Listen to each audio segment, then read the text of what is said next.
आगे डॉक्टर साहब कह रहे हैं कि सतनाम जो है वो केवल सार नाम को कहते हैं। जो ये दो मंत्र हैं इनको सतनाम नहीं कहते, सतनाम तो सार नाम को कहते हैं। तो सुनिए पहले डॉक्टर साहब की ये ऑडियो, उसके बाद हम आपको विस्तार से समझाएंगे। फिर मुझे किसी भी किताब में, किसी भी संत महापुरुष की प्रमाण में इसको सतनाम बता दो कि ये ओम सोम सतनाम है। सतनाम तो चार शब्द को बोलते हैं, सच्चे नाम को बोलते हैं। जबकि मैं आपको हजारों जगह बताता हूं कि ओम सोम को अजपा जाप बोलते हैं। ये पॉइंट पुण्यात्माओं ध्यान रखना, ये कह रहे हैं कि ओम सोहम को अजप्पा जाप बोलते हैं। खुद डॉक्टर साहब बोल रहे हैं इन दो मंत्रों का नाम लेके कि इनको अजप्पा जाप कहते हैं। ये अजप्पा जाप ध्यान रखना कि डॉक्टर साहब ने किन दो मंत्रों के लिए कहा है, अजप्पा जाप। उसके बाद में डॉक्टर साहब के जो वर्तमान गुरु हैं, काल प्रेरित रंभदूत के वंशज नितिन रायजादा, वो इन दो मंत्रों को लेके क्या कह रहे हैं।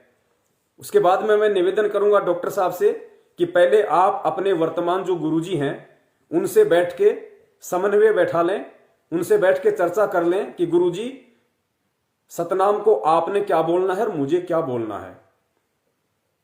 गुरु दक्षिण की तरफ भग रहा है, चेला उत्तर की तरफ भग रहा है। तो आप ध्यान रखना, डॉक्टर साहब ने सतनाम को अजप्पा जाप कहा है। और डॉक्टर साहब कह रहे हैं कि सतनाम तो केवल सार शब्द को कहा जाता है। सार जो नाम है, सार नाम है, उसको सतनाम कहते हैं। सतनाम यानी सच्चा नाम।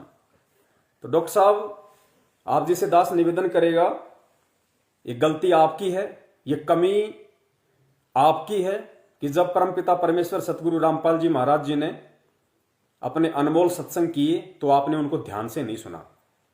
सतनाम का मतलब क्या है? सतनाम का मतलब है सच्चा नाम, सत्य नाम, यथार्थ नाम, उसको कहते हैं सतनाम। सत्य यानी सच्चा, नाम यानी नाम या शब्द। तो गुरुदेव ने बताया कि बच्चों तुम्हें जो प्रथम मंत्र मिला है, गायत्री मंत्र, जिसमें 7 मंत्र हैं, वो भी सतनाम है। कैसे सतनाम है? क्योंकि जो प्रथम नाम है, और इस प्रथम नाम में जो परमेश्वर हमें 7 मंत्र देते हैं, सबसे पहला और सबसे लास्ट वाला मंत्र छोड़ के जो बीच के 5 मंत्र हैं, जो 5 देवताओं के मंत्र हैं, वो उन देवताओं के यथार्थ मंत्र हैं, उन देवताओं के सत मंत्र हैं। इसलिए वो भी सत नाम है, क्योंकि वो उन देवताओं के सत्य नाम हैं। उन देवताओं के यथार्थ मंत्र केवल वही हैं, इसलिए उनको भी सतनाम कहा जाता है। प्रथम मंत्र को भी सतनाम कहा जाता है, सच्चा नाम कहा जाता है। वो किस लेवल का सतनाम है, वो परमेश्वर ने हमें समझाया कि वो इन देवताओं तक के सतनाम है।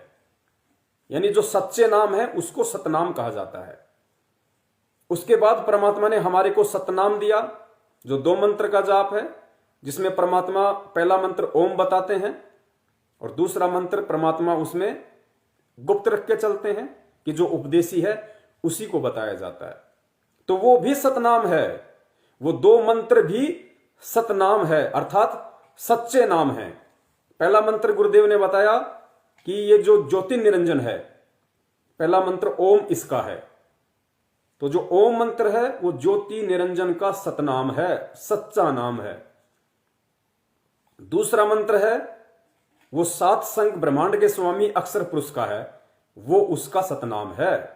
तो इस प्रकार जो 2 मंत्र हमें परमेश्वर ने दिए हैं वो भी सतनाम कहे जाते हैं, अर्थात वो दोनों मंत्र उन दोनों शक्तियों के सत्य मंत्र हैं, यथार्थ मंत्र हैं, इसलिए उनको भी अपने लेवल का सतनाम कहा जाता है। वो भी अपने स्तर पर सतनाम है, सच्चे नाम है।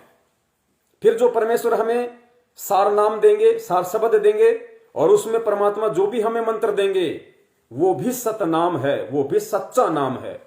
उस लेवल का वो भी सच्चा नाम है। इसलिए जो 3 बार में परम पूज्य सतगुरु रामपाल जी महाराज जी कबीर साहिब जी के विधान अनुसार, और जो कबीर सागर में लिखा हुआ है अमूल बोध प्रश्न नंबर 264 पे, कि 3 बार में जो सच्चा जो गुरु होगा वो 3 बार में नाम दीक्षा देगा।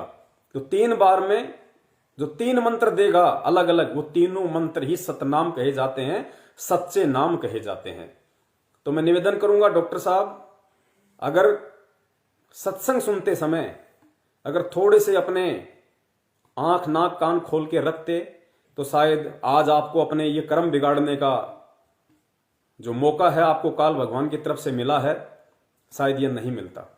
समझने वाले समझ गए हैं, ना समझे वो अनाड़ी है।